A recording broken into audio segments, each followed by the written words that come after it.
All right, today I'm freaking excited.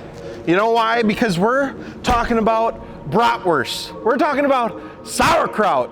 We're getting into the Euro game today, and I'm an absolute sucker for front wheel drive hatchbacks. We got a good one today, the MK7 GTI. This is the ultimate buyer's guide. Let's get into it.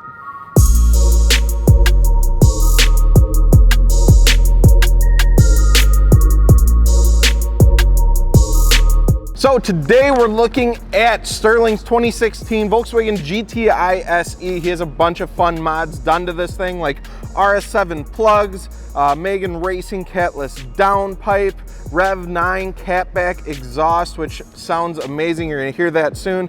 COBB Accesport with a South Bend Stage 2 endurance clutch, and also a few little cosmetic goodies. Coming around the back, we have this rear hatch wing, which I think looks kind of neat. This is a no-name spoiler on the back that's paint matched. Really brings it all together. And this thing is also on some BC Racing BR series coilovers, which are really popular. But let's get into the wheels and tires.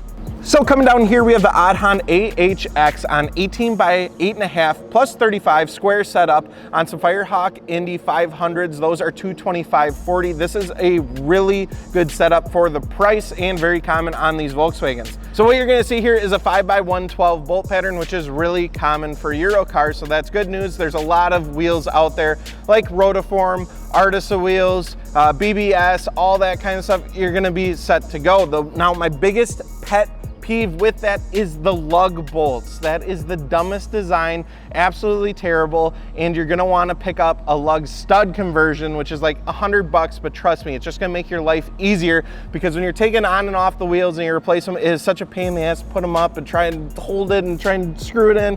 Just get the studs, do the stud conversion, you're gonna have a way better time. So all this is sounding pretty good, right? Well, let's take it for a drive and talk about some of the common mods and common issues we're gonna see on the GTI. All right, I'm excited. So Sterling let me know that this has its regular mode, and then with the tune that you can actually use the little mode button here, you can switch it to sport. So I'm gonna drive it around in regular and then put it in sport mode, because Sterling says it makes a pretty big difference. So my initial reactions are, I really enjoy this.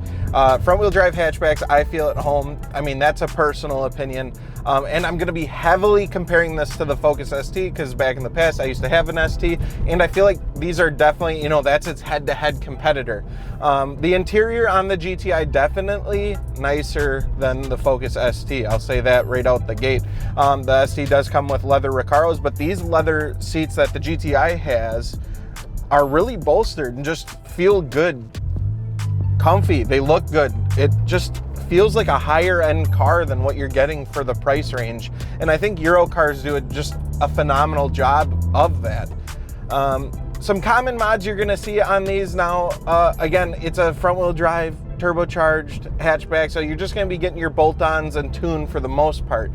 Now, one thing to keep in mind when you go Euro is generally it's a little bit more expensive than like a Focus ST. When you're looking at your intakes, your downpipes, your exhausts, your tunes, they're gonna be slightly higher priced. Just that's how the Euro market is. What's the retail on one of those? More than you can afford, pal. Euro, nothing insane, nothing crazy, but it definitely will be a little bump up. Something that's nice with this too is since it's essentially a sport economy car, is you're gonna get pretty good gas mileage as well, and still have enough power to get out of your own way, especially once you tune and modify these things. When you tune them, you get your bolt-ons on there, it is a night and day difference how the car feels. And that's, I think, why I've been so attracted to them, because like the mods you do to them, they make a big difference, and it's just so much fun going from stock to aftermarket and feeling that difference. We'll switch it into sport mode in just a second, but make sure you guys subscribe so we can still keep making more videos like this. I know like 60 to 70% of you aren't subscribed, so I'm watching for you. All right, David, you better subscribe. Speaking of tuning though, one thing you got to keep in mind is this is a manual, it's 6-speed, that's fantastic, he has the tune on here, but if you have the automatic, the DSG transmission, when you get a tune, you also have to get a tune for your DSG. Now you're probably thinking, well, I'm gonna get the manual anyways, who cares? Well, there's some good news, bad news there. Good news is you got a manual. You can roll back at stoplights, show off to your friends, dump the clutch, and do all that fun stuff. Bad news is these stock clutches suck.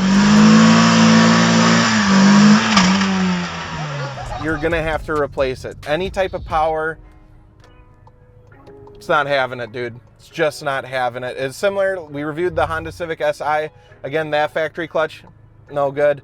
And Sterling says if he got the opportunity and he would have to buy this car again, he would, but he would go with the DSG, which I thought was super interesting, just because obviously manual's a little more fun to drive and stuff like that, but he said he would go with the DSG. But the shifter on the 6-speed, my immediate reaction was just like, just feels kind of loosey-goosey. I don't know, it's hard to, it doesn't have that notchy feel, you know, that I really like. In like the STI that we reviewed, or even the Civic Si, those had so much better shifters. They just felt way better. This one, putting it into gears is just like shoving my hand in pudding. I don't know. Some other common mods that you're gonna see on these, other than just bolt-ons, is sway bar upgrades, the dog mount, upgrading that. And then if you're one of those guys that's like, I need more power, this thing needs to be quicker, it definitely is a thing to upgrade to the Golf R Turbo, which is gonna get you up higher in those horsepower numbers.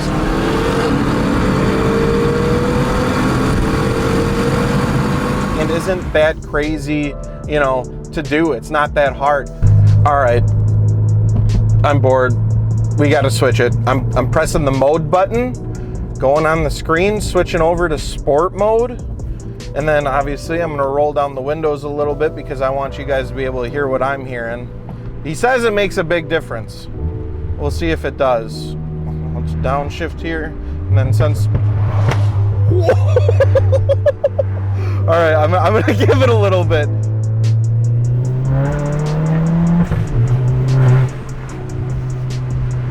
That's genuinely surprising. Holy sh... I cannot believe how much life it brings to the car, just switching it over to sport mode. And then obviously you get the crackles and pops too, which is just, it's fun. I think there is a fine line where it's like, it's fun and then it's obnoxious. Oh my God. But sometimes it's fun to be obnoxious, so I get it. And it's not like overbearing, like, it's not like every time I let off the gas, it's like, that's basically how my ST was, because I had a pop and crackle tune on that. This is a little more subtle, but the pops are definitely way louder. Holy. It just snaps and crackles. Oh my God. So some common issues with these. The good part is these newer Volkswagens kind of got rid of the rep of having reliability issues. These are gonna be pretty decent. You will still see some water pump stuff, maybe some misfires, but nothing like detrimental. For the most part, if you do the right mods, get the right tune, you're not beating the hell out of it, and you're doing your general maintenance on time, this car is gonna treat you well. And it also has a gigantic sunroof, which I forgot to mention. It's just massive. It has nothing to do with the reliability. That thing's freaking huge.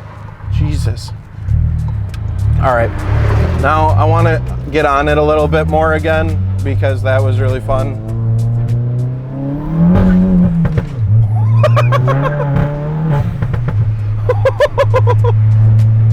So you could hear it breaking up a little bit. All that was is I still have the traction control on, so it was just kind of fighting me a little bit because obviously first, second gear, you're not getting traction. Now I haven't taken this through any hard turns or anything like that, but Sterling says it actually handles really, really well. It doesn't understeer nearly as bad as most front wheel drives do, and it is a good handling car. On the BC Racing coilovers too, the BR series, feels nice. It feels good. It's not like we've been going on some of these crappier roads too, and it hasn't been like bad by any means. It feels really good. Now, I would say compared to some of the other cars I've driven and some of the cars that we've reviewed on this series, the steering's a little loose to me. It could be tighter. Just the feedback isn't as nice as some of the other cars. Like the STI, I think, had such good, like I felt like I could feel the road, where this just feels kind of, again, my hands are in pudding. I don't know why that's a common theme. Bridge, bridge, bridge, bridge.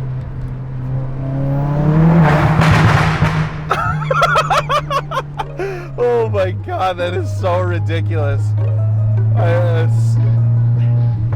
It might be annoying for other people, truly it might be, but like, it makes me happy. I think it's fun. I don't even know where we are. We've just been driving.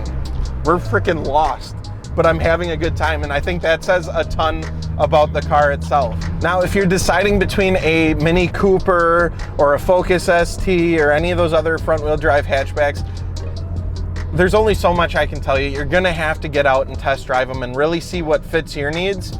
But what I'm going to tell you is the GTI is a fantastic option. I had a Mark IV GTI. I literally love the thing, and it's so cool to see how that they've literally carried it out throughout the years and keep the heritage of it, but new ways, and they still make it feel so right and so good. And the nice part is this car is extremely functional too. You have a hatch. You can fold down those rear seats and keep whatever you want to in here and transport stuff. You can have all your buddies sit in the back. I mean, this is a 4-door one. Like, there's not much to hate on here. It's just a good car for the money, genuine. Now, Sterling did say that like there is a few little creaks and stuff with the interior, but I don't know. Overall, I think the interior is really nice. I think he's being hard on it a little bit because he didn't have to come from Ford's plasticky interior. Look at, there's the enemy. There's the enemy.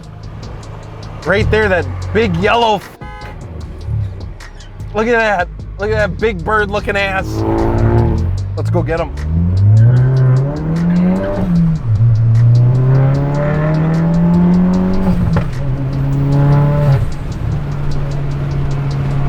Oh, he's getting on her too. He don't want the smoke. You don't want, I gotta get over, buddy. I'm not getting on the highway. I'll wave to him. Bye. There, we met up with the enemy.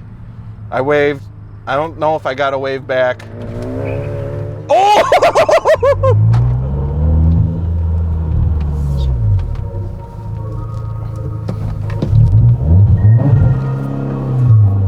I don't know about all that.